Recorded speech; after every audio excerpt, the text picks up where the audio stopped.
If a client would like to proceed with one of our properties, they need to complete the offer process form.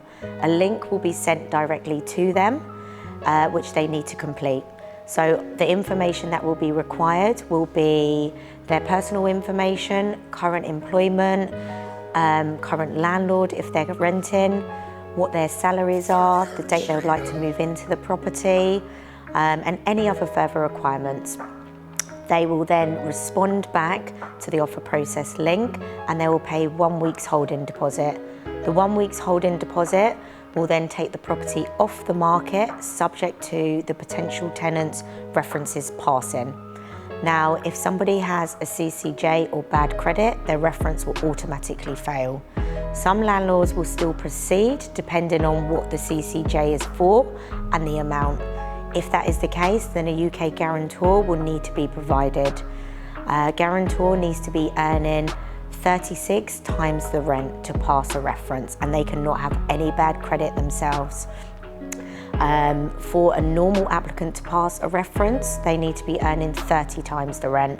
So for example, if we're renting out a property for £1,000 a month, they need to be earning 30,000 annually or more to pass. If we're renting it out for, say, £1,500 a month, they need to be earning 45,000 annually or more. So that's the basic referencing part. Now, initial move-in monies. So we will require cleared funds in our bank account the day before the tenant moves in. They will need to pay their first month's rent up front in advance, because every month they're always paying in advance.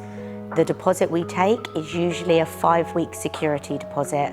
That gets registered with the DPS and tenants are given a certificate to prove where their deposit's held. As long as there's no damages throughout the tenancy, then obviously they're entitled to their full deposit back. So in regards to us taking the 1 week's holding deposit, that takes the property off the market subject to references. Now, that 1 week's holding deposit is actually minused off the total monies at the end. So the total monies would be the first month's rent in advance, and it will be a 5-week security deposit. But because we currently hold the 1 week, we'll obviously only take 4 weeks towards the deposit. And that's pretty much in regards to initial monies. So that is it in regards to fees.